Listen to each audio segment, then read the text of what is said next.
So, what we can do, if I go to the, actually, where is it down here? Okay, so in the Unity scripting reference, there's a thing called, actually let me go over here, there's a class called input. And so this is the built-in input, device input mechanism. Oh, yeah. The new input system package is a whole other way of doing it, but this one is kind of like the one they've had for years, since like 2005 or whatever. And so here we can actually get, keyboard presses, and we can use that to control a character in the scene. So what we could do is we could switch to using this to move the sphere around on the floor. Oh, yeah.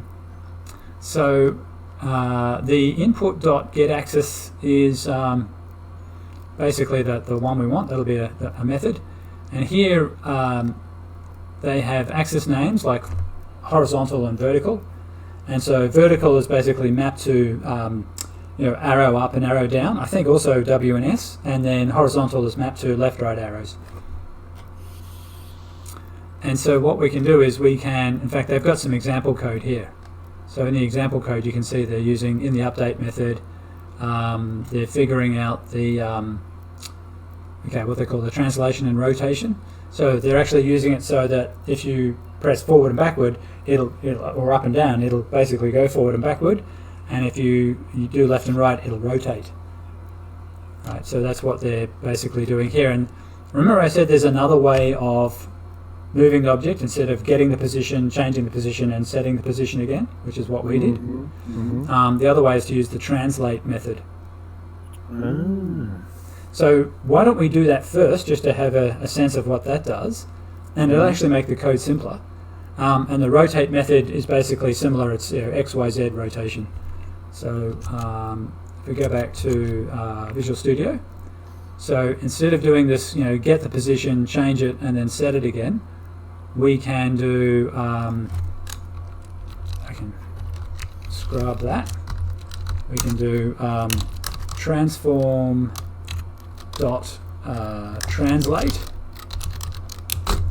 And we only want to move in the Y direction, so it'll be 0 for X, height for Y, and 0 for Z.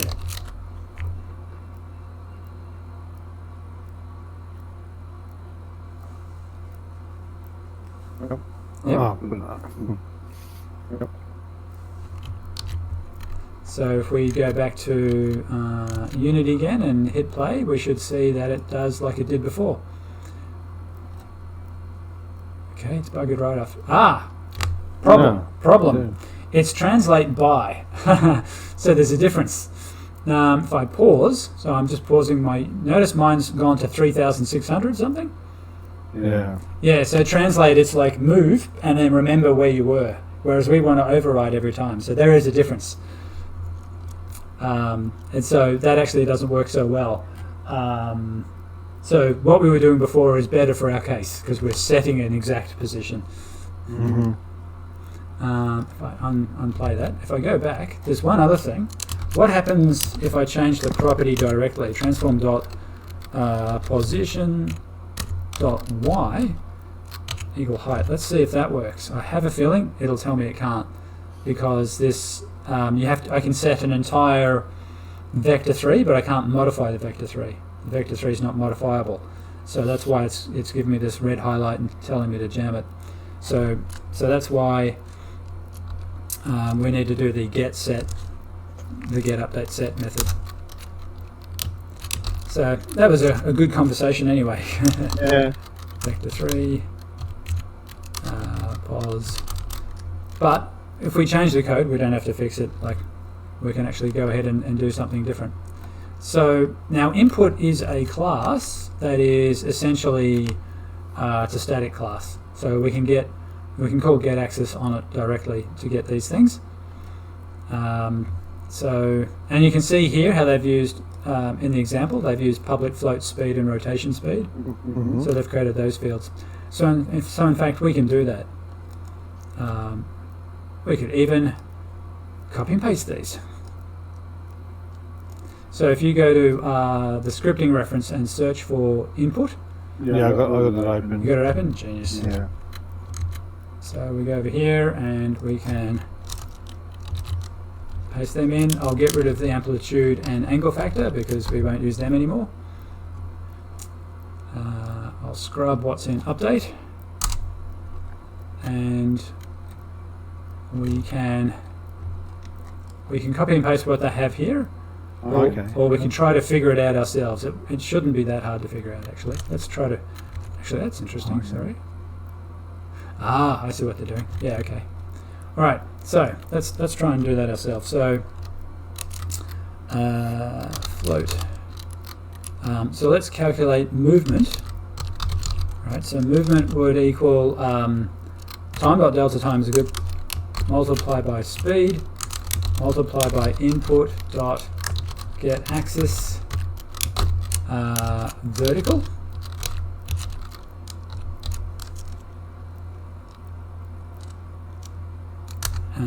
Let me sort of expand that out a bit. So does that make sense? Right. So it's actually forward-backward movement, if you want to be exact about it. And then another one, we want a rotation only around the y-axis. So if we think of the three directions, right? I don't know if you can see. You probably can't see my fingers anyway. I'm holding them up. It'll be too small.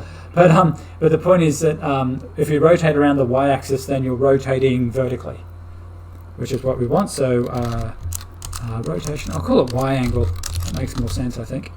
Equals time dot delta time times rotation speed times input dot get axis horizontal.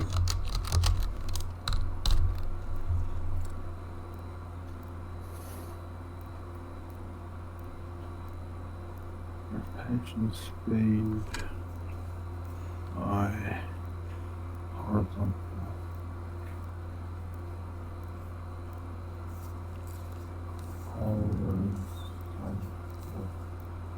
Oh, horizontal. Yep. Yep. Now Yep. what? Sorry, you have a question? No, that's all right. Yeah. Now one thing we can do is we can actually put some hints, and these hints will appear in the editor. So we can use annotations for this. So they call it tooltips, and we can put a string in here. So let me hit escape for a second. So for speed, this is the forward and backward speed in meters per second. Well, it is in meters per second because of the time.delta time. Because that's frames per second, effectively. Something like it's frame draw time in per second. So if we say this is forward m/s meters per second, then that'll give us that hint, and we can do a tooltip for angles. Now with the rotation is typically, it's angles as in degrees, so this will be degrees per second. Vert rotate degrees per sec. Okay, so now what we can do is we can use that translate and rotate methods on the transform. Translate to actually make it happen. So because translate moves it from where you are now, it means every time we're actually calculating the distance that we should travel in this period. So it will only be forward backward, so that's in the z direction. So 0 for x, 0 for y, and movement in z. Does that make sense? Oh. So basically the z-axis is like your local z-axis for where you're looking towards. And so negative z means you move backwards. And we do transform.rotate. And again, this will be rotate in angles around the x, y, and z axes. So 0 for x, we want y angle in the y rotation, and 0 for z. If you do z rotation, then it's like tilting, you know, like when an aircraft turns, how it sort of tilts. Yep. Yeah, that's what z-axis would be like. Okay, so this in theory should work. So if we save this, I'll stop and just make sure you've got all that code. Yeah, I'm all caught up. We're all good? Okay, so if we go back to Unity, it'll do its quick compile. And if we hit up You know now, hold on, interesting. The hints, the tooltips, right, sorry. The tooltips, when you hover over it, you'll see it. Oh, If you hover over the field. There is actually another thing, sorry, what is it? What is it? It is, I forget. System tooltip, it's heading, there's the header? Yeah, it's header. So header is m/s. If I had used header, then it would have been statically there. That's actually the one I had in mind. So we could change the tooltip to header down here. I could change this one to header. That's probably a bit better because you won't always hover over it. So if we save that and just make those header and switch back, now we'll see that it actually has those headings above the fields. Oh yeah. Yeah. That's cool. Yeah. So now what we can do, now 100, 10 and 100, that's picked it up from the last settings. Might make that a speed of 1 is probably a good idea to start with. And a speed of about 15 is probably good for rotation speed. 15 degrees per second is quite a lot of rotation. Let's hit play. Now the problem with the ball is you can't see it rotate. So we can fix that. We can create a nose and stick of a kind and stick that on it, so we kind of know which way it's pointing. But if we hit forward and backward, we should see it. I can see it moving in the Z direction, but it's moving very gently for me. Yeah, that's disappearing off into the distance. And if I hold down, we can see it's kind of. Oh yeah. Yeah. You can see the shadow moving. Yeah. So you can actually see the rotation change. If I hit left and right, you can see the Y change in rotation and forward and backward. So if we give this guy a nose, it'll be easy to see it move. So if I hit play, why don't we give the ball a nose? So the way we can do that is we can, in the hierarchy, we can right click, 3D object, and get a capsule. And what we can do with the capsule is we can change its rotation. So if I zoom in on my capsule, I'm going to rename it to nose, so F2 nose. If I now hover over the scene view and hit F, we can see the capsule is sort of standing upright. Okay, and that doesn't help us exactly. So if we rotate that around the x-axis by 90 degrees, it's now sort of leaning over and it's kind of horizontal. Now what we can do, this is going to sound a little weird to start with, is we can actually, in the hierarchy here, we can make the nose a child of the ball. Yeah. Now what that means is, right now the ball is sort of sitting in space, but and the nose is sitting in space. But if we left click on nose and drag it under ball, it becomes a child. And see how on my screen it's indented? Yep. Now what that means is the coordinates and the rotation of nose are relative to its parent. Oh, okay. Yeah. So they become one thing. So if I click on ball and then if I hover and zoom in on the ball, if I move the ball up and down, so instead of 0.5, if I move this to 2, you'll see that the nose has moved up as well. It's all relative, yeah. Yeah, it's all relative, yeah, which is super cool. Yeah. So what we can do here is by clicking on nose and making this 0, 0, 0, now the capsule is smack in the middle of the ball, of the sphere. And the problem is it's the same radius, so all you can see is the nose. So we should bring the nose down in scale. So what did you do? I missed that. All I did, because the nose, so I've got nose highlighted, and I changed its position to 0, 0, 0. Oh, okay. And that means, because it's relative, it will be exactly at the center of the ball. Oh, okay. So once you've done that, you'll probably find, all you can see now is the nose and you can't see the ball, right? Yeah. Yeah, and that's because of the scale of the nose is so big. It's the nose is the side of your whole body. So if we make this a 0.3, make it a third as wide, a third as tall, and a third as deep, Now it's this capsule. You can sort of see it's inside the ball. You can see it because Unity highlights it. You can see this sort of orange highlight around the capsule. Right. Now what we want to do is we want to make it poke out. It's inside. Yeah, it's inside. So we could actually drag it along its Y direction. So that's its local Y direction. And now it will poke out toward the front. Yep. And now if I click on the ball, we should see, if we've done that right, the capsule is poking out along the blue axis. Because the blue axis is the Z axis, that's its forward motion. So when it goes forward, that means the nose is on the front of it. So see how I've got my blue axis here and the capsule there? Mine's the other way around. So is your capsule poking out the other end? My blue's pointing down to the green. Hang on. Which one do you have highlighted? Have you got the ball highlighted or the nose? Oh, sorry, yeah, it's the nose. Yeah, so because we yeah. rotated the nose, Ball. that's its local axis. Yeah, sorry, yeah. So if you click on the ball, it should be all Yeah, good. sorry, that's right, yeah.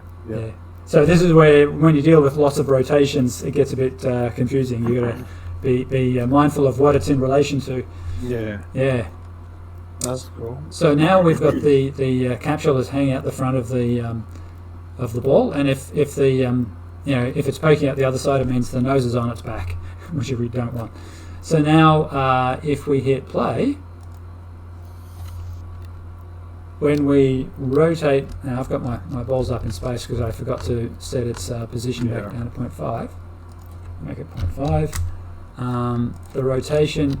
Now if I click away, like if I click in the inspector, to get the keyboard to work again, I've got to click back on the game view. Then now the arrow keys will work. I can see the nose come into play, yeah. Yeah, you can see it's coming in. Now if we change the rotation speed, so okay, maybe 15 is not so fast after all. If I make it 45, and now I click back on the game view, it should rotate a bit faster. That's cool. Yeah.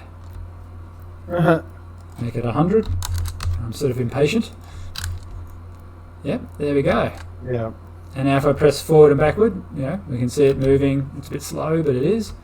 Now it's a speed of 1. If I make it 5, that should be a bit more interesting. There you go. And I should be able to hold down forward, like left and backward at the same time and make it rotate. Yeah, see now it's rotating. Oh, okay. Or I can do forward and right and it's rotating, going the other way. How's that? That's cool. You able to do the same? Yeah, I'm going slow. I'll just change my 100. Back into the game window. Hasn't moved. Do you want to share screen? That's all right, it's going. That's going. It's going? Yeah, cool. Yeah. Just my forward speed is 1.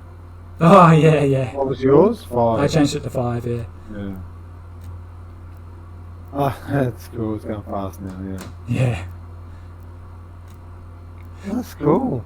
Yeah, it's fun, right? Now, so one thing is these values, they only last during the session, like while I'm hitting play, so it's like for tuning. So if I unclick play, notice how it's sprung back to what it was before? So it means that if you get a value you really like, maybe it's good to have some note paper or something next to, I think there's a way to tell it to save even during play mode. So if I change it now, I'm going to make it quite fast, 10, and this had to be 100 in order to make it quite responsive. So now I can make those, if I make those changes now, that's of course what it will start with. And the other thing I can do is I haven't saved the scene, so I should save the scene as well. So if I quit Unity and come back, these values would still be here. So now if I hit play, those values should be there and it should work. I still have to move it to the ground, it's still hovering up in space. But at least now it's more responsive in terms of rotation and motion. That's cool. Yeah. So I can stop that and press 0.5 to get that back to where it should be. Yeah. So there we go. That's been a pretty good start. We could Yeah. we could look at a little bit of physics if you want to try that, and we could probably wrap it up there. How does that sound? Yeah, that sounds alright, yeah. Yeah. So now for physics, there's two things we want to do. We can set up some objects, like we could create cubes and make them like bricks that we could sort of knock around. And Yeah. and then we need to make sure this guy's in the physics simulation as well. So let's add some bricks. And in fact, would it confuse things too much? You remember before I talked about prefabs and how we can make a kind of a template object? Mm-hmm. Why don't we make a prefab of a brick, and then we can use that to make a couple of bricks in the scene. Yeah, right. Okay, so for that, let's make a folder under assets, and we'll call it prefabs.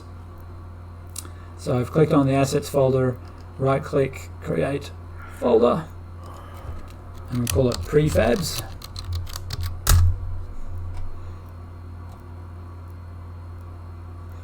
And then I'll actually double click on it so I've got that folder open. Again, I could have done it by clicking here, but I have the folder open. So what we'll do is we'll make an object, and then we'll drag the object into the prefab folder, and that will make it a prefab. It'll basically save its settings, and it'll make it like this template cookie cutter type object. So we'll go back to the hierarchy, and if we right click 3D object and make a cube, and again we could make a material for it, so we'll call this brick.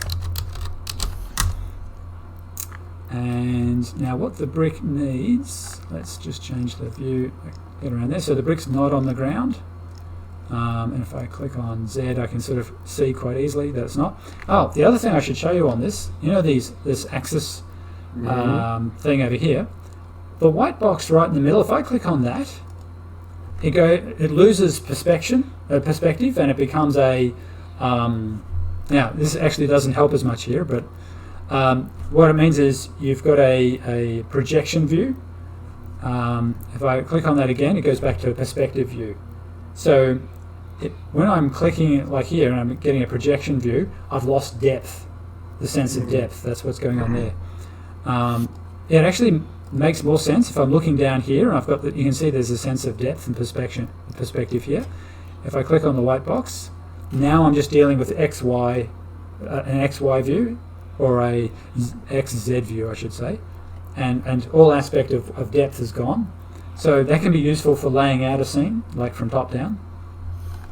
So I just wanted to mention that. So now the depth has come back. Okay, so now we need to get this guy sort of, again, 0.5 should bring it back to the ground. Okay, and if I zoom up, so the thing is, if the plane is exactly where the camera is, you can't see anything because it's like zero thick. That's the problem. Yeah. Okay, and the other thing is actually if you look at a material from the other side, from the inside, it's invisible. So we have the plane, right? There's a normal which is poking at the top. Because we're looking at it from the other side of the normal, the shader draws on one side only, and that's for efficiency. So now it's invisible. You can actually change that. You can, if I go to ground, somewhere here I think we can change it to be sort of double-sided. It might be in the shader settings. Yeah, front, here it is. Render face, if we say both, now it's visible. Okay. And you can see the shadows, which is kind of cool. I didn't know that was going to happen. And yeah, front only is the normal. Yeah. Okay, so here we are. We've got our cube. We can make it more of a brick by making it longer in one axis. So maybe in the x-axis, if we make it say 3 wide, now it looks a bit more like a brick.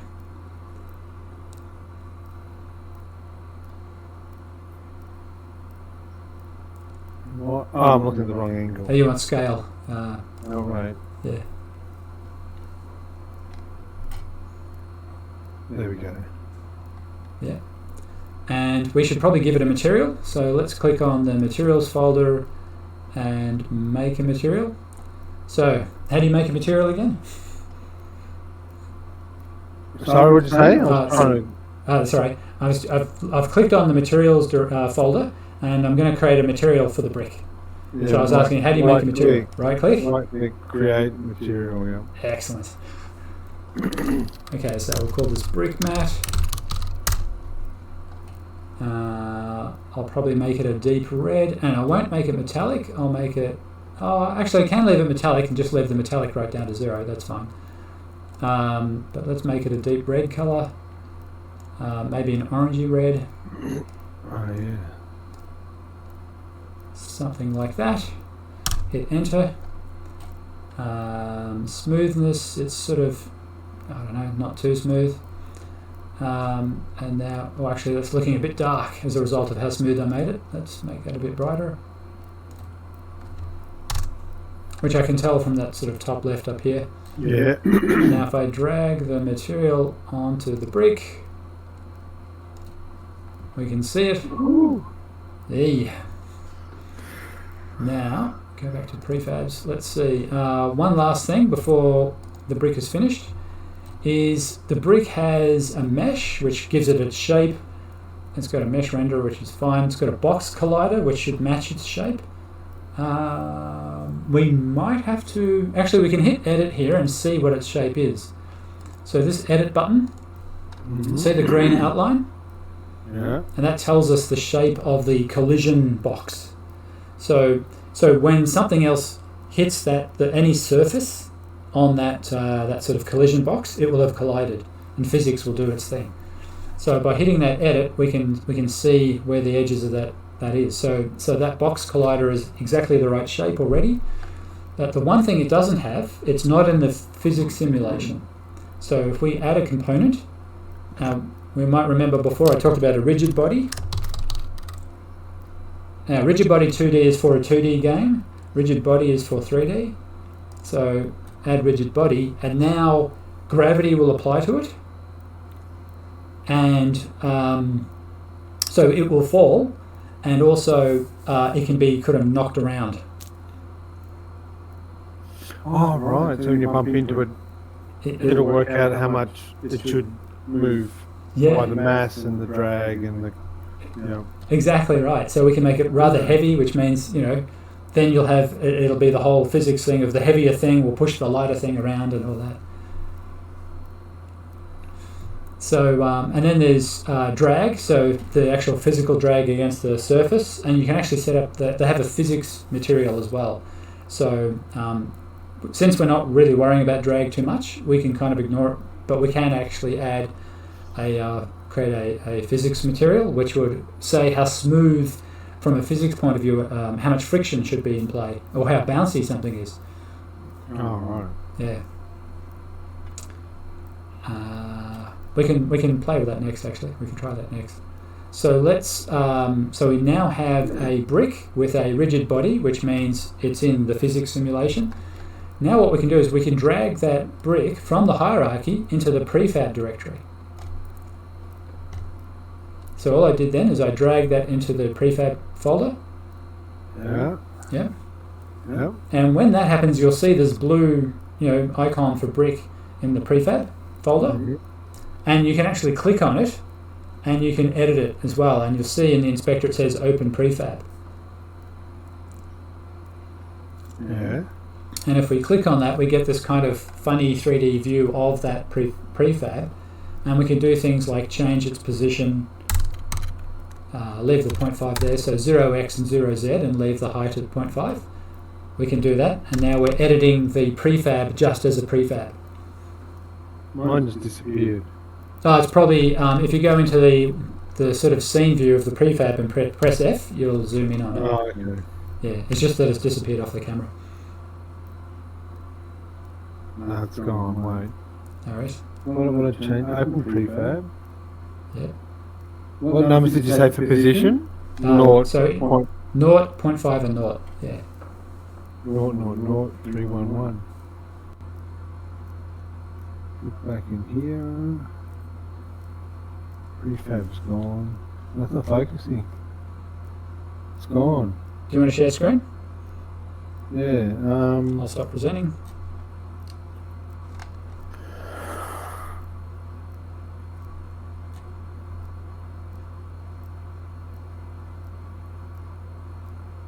It keeps on coming and going. Oh, okay. Sorry, you're not sharing a screen yet, are you? No, it's toggling from the list of available windows, so I'll just pick my whole window. Yeah, pick the whole screen, yeah. It's always the easiest thing.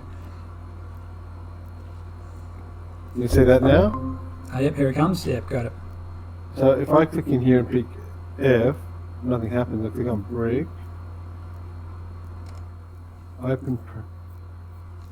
Hang on.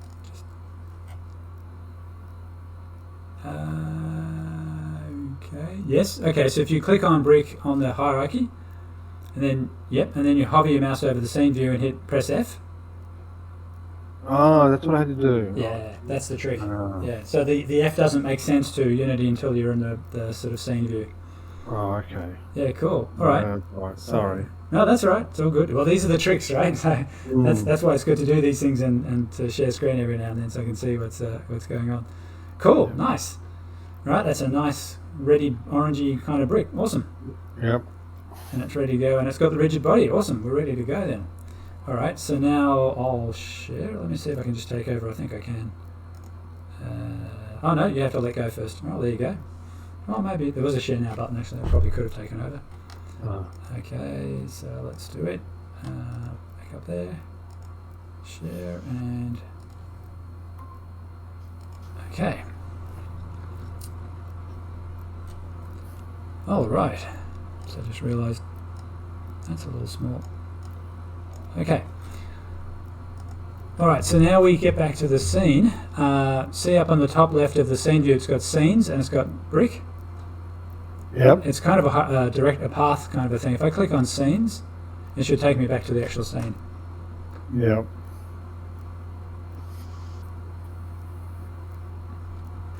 All right, so now I can actually delete the brick off the scene, and what I can do is I can drag the brick from the prefabs folder into the scene, and I can place it anywhere I want. And I can drag in another one, and I can drag in. So this is what I mean about cookie cutter style, and how useful it is. Let me catch up, right? That's all right. Scene, delete the brick, Yep. and drag the prefab onto this. Oh yeah, that's so cool. Isn't that awesome, right? And for any of these instances, and you'll notice the first one gets the name of brick, and then the other instances just get a number, in brackets after it. Yeah. And then we can rotate them, so I can rotate it 90 degrees in the Y direction to make them, look a bit more, make it 45 degrees to make it sort of a bit interesting.